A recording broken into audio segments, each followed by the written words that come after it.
क्या आप जानते हैं 1857 में मेरठ के एक छोटे से इंसिडेंट ने पूरे ब्रिटिश एम्पायर को हिला दिया। यही शुरुआत थी भारत के पहले स्वतंत्रता संग्राम की।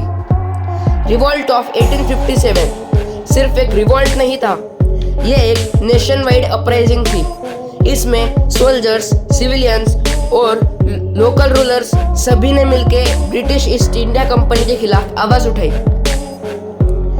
इस रिवोल्ट के पीछे के रीजंस थे पॉलिटिकल। ब्रिटिश ने इंडियन स्टेट्स को अनेक्स करना शुरू कर दिया था, जैसे डॉक्ट्रिन ऑफ लैप्स और सब्सिडरी अलायंस के तहत। इकोनॉमिक कॉजेस, फार्मर्स और आर्टिसंस पर हेवी टैक्स और एक्सप्लॉयटेशन हो रहा था।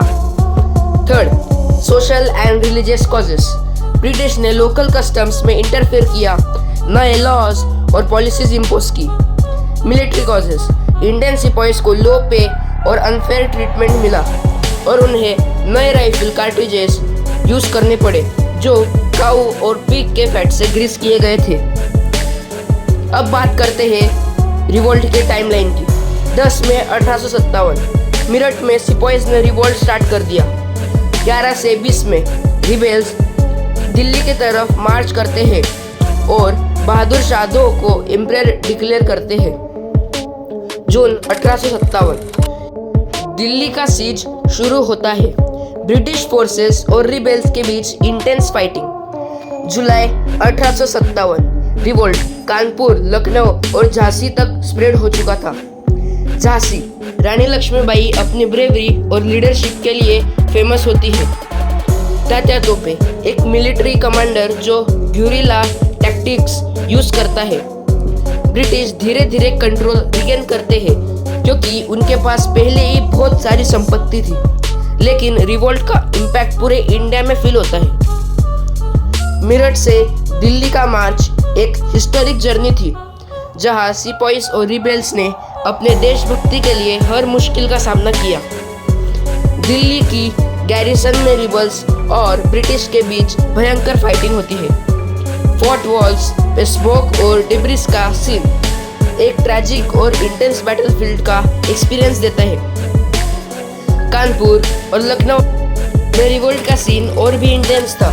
कानपुर में नाना साहेब के नेतृत्व में रिबेल्स ने ब्रिटिश गैरिसन को चैलेंज किया।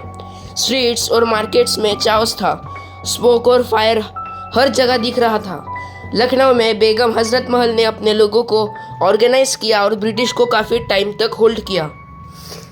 बेगम हजरत महल ने अपने बेटे बिरजिस कादिर को भी अवध का रूलर बना दिया था। पर सिटी के अंदर और बाहर दोनों तरफ फाइटिंग और टेंशन का माहौल था। यह रिवोल्ट सिर्फ सोल्जर्स का नहीं बल्कि हर आम आदमी का स्ट्रगल था। लोगों ने छोटी छोटी विलेजेस से मिलके अपनी आवाज़ उठाई। यह रिवोल्ट सिर्फ एक बैटल नहीं था बल्कि एक स्ट्रैटेजी थी। लोगों ने सिटी के हर स्ट्रीट, बिल्डिंग और फोर्ट को एक डिफेंसिव पॉइंट बना लिया था। हर एक कॉर्नर में लोग रेजिस्टेंस का सिग्नल दिखाते थे। यह स्ट्रगल दिखाता है कि रिवोल्ट के अंदर हर आम आदमी की ब्रेवरी कितनी थी। अवध का रिवोल्ट एक एग्जाम्पल था कि कैसे ऑर्डिनरी सिटीजन्स ने अपने रूलर्स और आर्मीज के साथ मिलकर ब्रिटिश के खिलाफ फाइट किया। ये रिवोल्ट 6 महीने तक चलती रही और ब्रिटिश को सिटी कैप्चर करने में काफी चैलेंजेस आए। Bareilly, a small yet very important city in North India, 1857 के रिवोल्ट का एक मेजर सेंटर था। यहाँ खान बहादुर खान और लोकल लीडर्स ने ब्रिटिश के खिलाफ रिवोल्ट ऑर्गेनाइज किया। हाँ, कि वो रिवोल्ट अच्छे से ऑर्गेनाइज नहीं हुआ, पर फिर भी उन्होंने अपने बरेली को बचाने के लिए बहुत कोशिशें की। बरेली का रिवोल्ट पूरे रीजन में इम्पैक्ट देता है। स्ट्रीट्स और मार्केट्स में रिबल्स ने बैरिकेड्स बनाए, ब्रिटिश ट्रूप्स को हर कदम पर चैलेंज किया। ये रिवोल्ट सिर्फ सोल्जर्स का नहीं था, लोकल लोगों का भी था। ये तो हो गई बात बरेली की। अब आते हैं इंट्रोडक्शन ऑफ मंगल पांडे पर। 1857 का पहला स्पार्क जो पूरे इंडिया में रिवोल्ट का सिग्नल बना वो थे मंगल पांडे। मंगल पांडे एक सिपाही थे 34th बंगाल नेटिव इन्फेंट्री का, जो ब्रिटिश ईस्ट इंडिया कंपनी के अंडर सर्व करता था। लेकिन सिर्फ एक सोल्जर नहीं बल्कि एक इंसान जिसने अपनी इज्जत, धर्म और देशभक्ति का जज्बा था।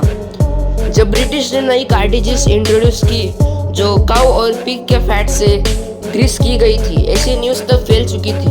तब मंगल पांडे और उनके कई साथी ने कई ब्रिटिश ऑफिशियल्स को मारा। अब आगे बात करते हैं अर्ली रिवॉल्ट फेलियर्स की। रिवॉल्ट के पहले फेज में कई फेलियर्स भी थे। मेरठ में रिवॉल्ट शुरू हुआ, लेकिन कम्युनिकेशन और कोऑर्डिनेशन की कमी की वजह से पूरा अपराइजिंग स्प्रेड नहीं हो पाया। जबकि ब्रिटिश के पास फास्ट कम्युनिकेशन के लिए टेलीग्राफ्स भी थे, रिबल्स के पास प्रॉपर वेपन्स और स्ट्रेटेजी भी नहीं थी। ब्रिटिश के पास वेल ट्रेन सोल्जर्स, आर्टिलरी और स्ट्रॉन्ग फोर्ट्स भी थे। दिल्ली का सीज भी इनिशियली सक्सेसफुल नहीं था। रिबेल्स ने फोर्ट कैप्चर किया, लेकिन उनके पास लॉन्ग टर्म प्लानिंग और रिसोर्सेज की कमी थी। कानपुर और लखनऊ में भी रेजिस्टेंस स्ट्रॉन्ग था, लेकिन इवेंचुअली ब्रिटिश काउंटर अटैक ने रिवोल्ट को वीकेंड कर दिया। मंगल पांडे's लेगेसी डिस्पाइट फेलियर्स। फिर भी मंगल पांडे का इम्पैक्ट अनडिनाइएबल है। छोटे रिवोल्ट और इनिशियल फेलियर्स के बावजूद उनका करेज और सैक्रिफाइस पूरे इंडिया के लिए इंस्पिरेशन बन गया। उन्होंने दिखाया कि ऑपरेशन के खिलाफ स्टैंड लेना पॉसिबल है और एक सिंगल इंडिविजुअल की ब्रेवरी भी पूरे मूवमेंट को इग्नाइट कर सकती है। ये फेलियर्स एक लेसन भी थे कि फ्रीडम के लिए प्लानिंग, यूनिटी और रिसोर्सेज बहुत ज़रूरी होते हैं। मंगल पांडे का रिवॉल्ट सिर्फ एक इंसिडेंट नहीं था, बल्कि एक वेकअप कॉल फॉर इंडिया था कि देश के लोग अब ब्रिटिश ऑपरेशन टॉलरेट नहीं करेंगे। सोचो, एक सोल्जर, एक स्पार्क और फिर एक पूरे देश के इंस्पायरिंग का फाउंडेशन। मंगल पांडे के करेज के बिना 1857 का रिवॉल्ट और भी डिलेड होता। उनके फेलियर्स भी हमको याद दिलाते हैं कि फ्रीडम सिर्फ ब्रेवरी से नहीं, प्लानिंग और यूनिटी से भी आती है। और इसीलिए आज भी मंगल पांडे का नाम हमारे लिए सिंबल ऑफ करेज और सैक्रिफाइस है। हमें याद रखना चाहिए कि फ्रीडम कभी इजी नहीं होता। हर सैक्रिफाइस, हर स्ट्रगल, हर ब्रेवरी ने हमें ये सीख दी है, जो खुद में करेज रखता है वही हिस्ट्री को बदल सकता है। 1857 का रिवॉल्ट शायद हम जीत नहीं पाए, लेकिन इसका स्पिरिट हमेशा जीवित रहेगा। तो बने रहिए हमारे साथ इसी चैनल में।